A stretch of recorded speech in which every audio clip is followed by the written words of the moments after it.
it's Gal Pastor. Happy Fat Tuesday. I hope you're making the most of it. Lent starts tomorrow, and it's often a season of a more intense focus on a particular devotional material and our spiritual practices. The main advantage of following an annual Christian calendar is assuring that we are frequently reminded of significant biblical events and Christian milestones. But of course, as we grow older in years and in our Christian experience, we encounter the repetition's greatest pitfall: familiarity and then boredom. This frustrating inability to hear and receive afresh the stories we've heard so many times. So this Lent, I propose to battle the ailment of boredom and familiarity on two fronts: by renewing your mind's perspective on the core of Lent, and by changing up your practice, your behavior. The scriptural core of Lent, what we are remembering at this time, is found in the Passion narrative in the Bible. The word passion comes from Latin for suffering, and it's a collection of texts in all four Gospels that focus on the suffering of Christ. I'll put them all up here.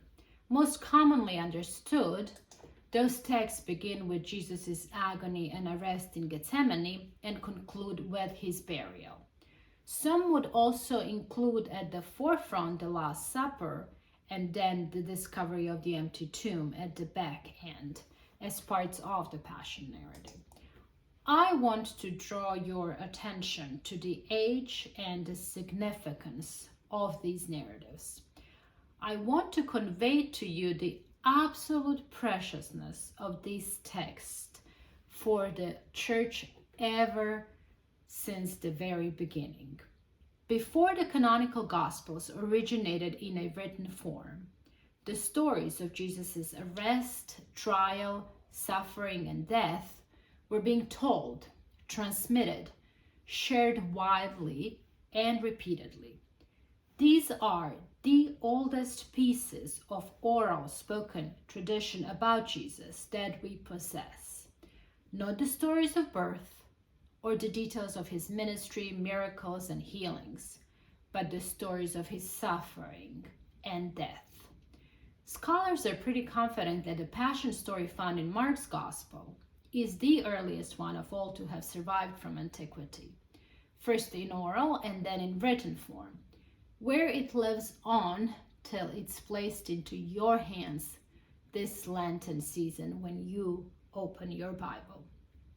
I'm going to recommend here and rely heavily on the writings of the New Testament by Timothy Luke Johnson. I think it's Luke Timothy. I always get it backwards.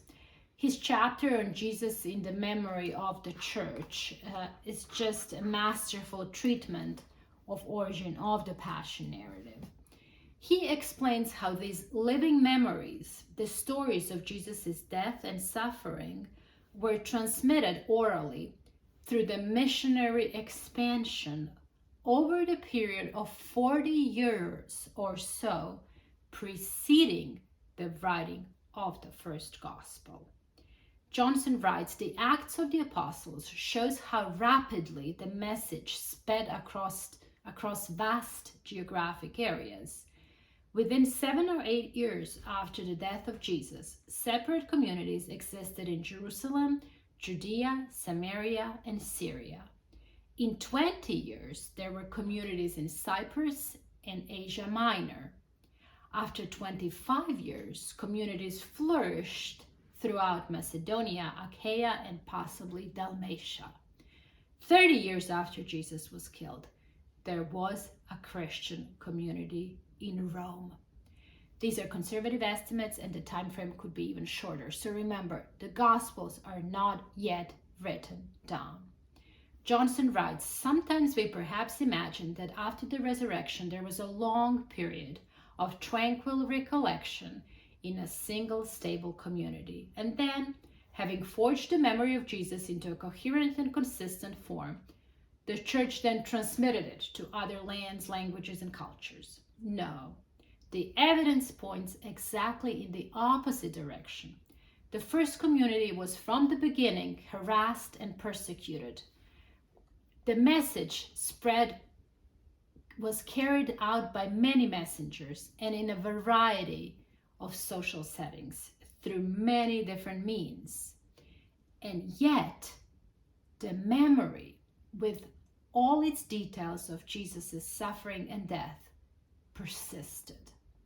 The chief of the means through which the Passion narratives were transmitted was preaching. The stories of Jesus' suffering were proclaimed. The memory continued living through worship as well. In Acts, we read that the center of that worship for early communities was the meal. In 1 Corinthians 11, the passage that we read every time we have the Lord's Supper at church, Paul connects the sharing of bread and wine to the specific night of Jesus' betrayal and death. So we see here how Paul had received the memory in its basic formulation and then proceeded to preserve it in a written form of a letter some 20 years after that night of betrayal. Considering how many communities appeared on the map in those first 4 decades and the diversity of messengers carrying the memories, it is surprising, indeed shocking, to find so much consistency in what the Spirit has preserved and inspired into a written form. Johnson writes, "Each is a narrative that pays fastidious attention to detail. Notices of time and place elsewhere in the Gospels tend to be casual and vague. Here they are specific. By contrast to the rest of the story of Jesus in the 4 Gospels, the Passion accounts in all 4 show a remarkable unanimity. This supports the conclusion that the Passion narratives are the earliest sustained account of memory about Jesus. The stories of the last hours of his life were the most repeated stories of all." What is also interesting to note is that the disciples didn't fare too well in those memories that they themselves carefully preserved and proclaimed. Perhaps the most astonishing fact about the survival and cohesiveness of these memories is that the brutal death of Jesus on the cross would have been the most difficult part of the memory to accept. The community preserved and transmitted and proclaimed successfully the absurd, scandalous message of a crucified Messiah. So this is the refresher for your perspective this Lent. These are ancient texts of incredible importance. Handle them as such. Approach them as such this Lenten season. I'm not, of course, advocating here for a different hermeneutic, some sort of a canon within canon for the Passion narratives.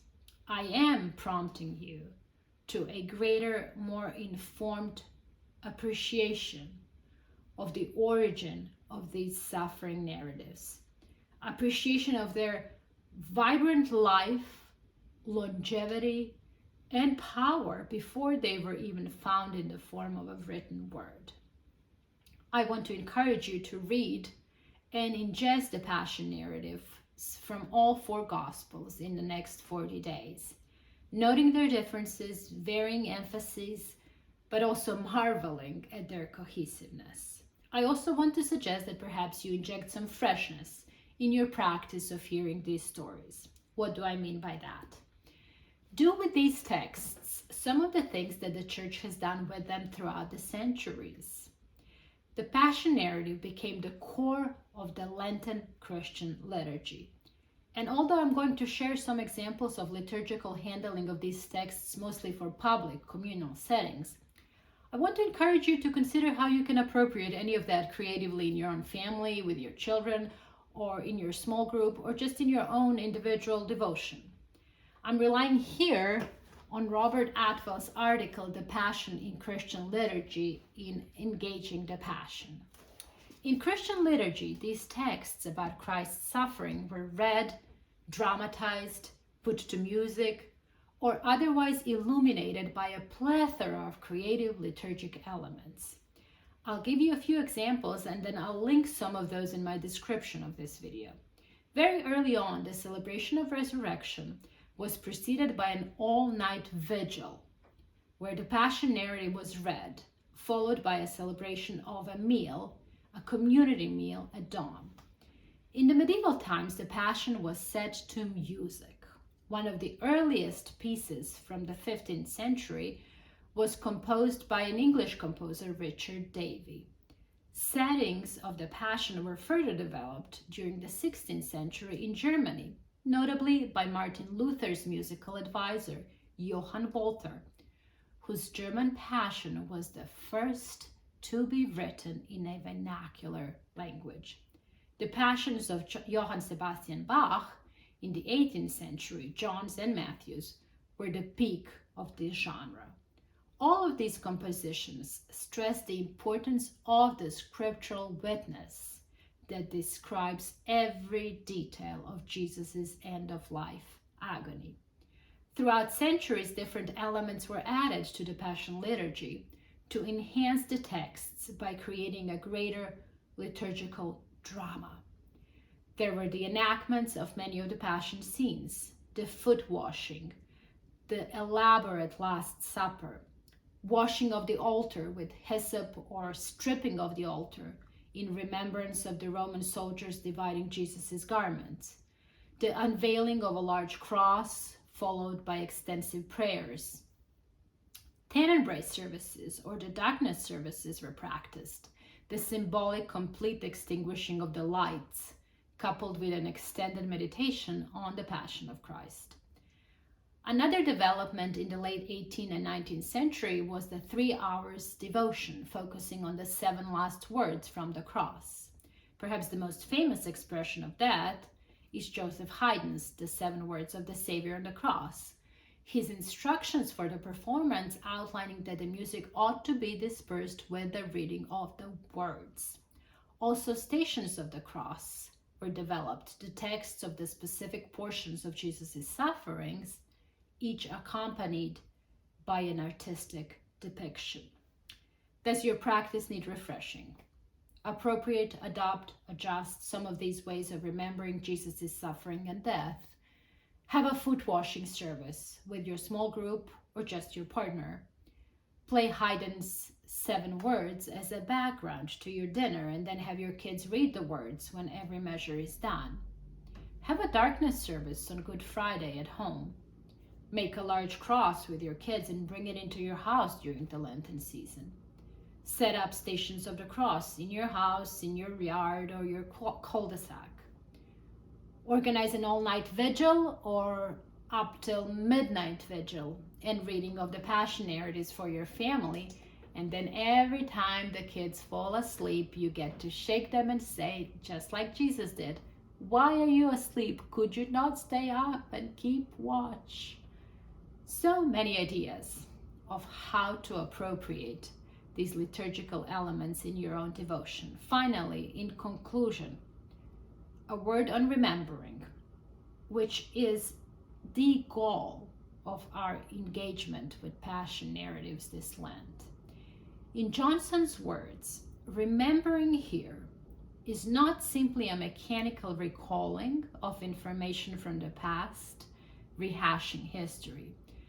Rather, the sort of remembering we are exercising here is expressed by the Greek term anamnesis. And we find it in that 1 Corinthians text, do this in remembrance of me.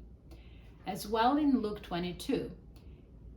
Anamnesis is a recollection of the past that enlivens and empowers the present. Johnson gives an example of a line in the Jewish Passover Haggadah, where everybody says, "Let everyone regard themselves as having come out of Egypt." The recital of the events of the Exodus long ago made the power of these events contemporaneous to the present generation. This Lent, strive for such anamnesis, transformative remembering. Jesus' suffering and death is the foundational formative memory of your people. You have a high stake in this. You've inherited this memory. You're participating in that same effort that the early followers shared in preserving these precious suffering stories. You're hopefully proclaiming them and their redempting power for the world. And in turn, the Passion narratives are giving you life and transforming you. Therefore, enhance your private or communal hearing and remembering by music, dramatic renderings, liturgical elements, but never at the expense of the text, the earliest preserved memory of Jesus Christ's sorrowful redemptive death.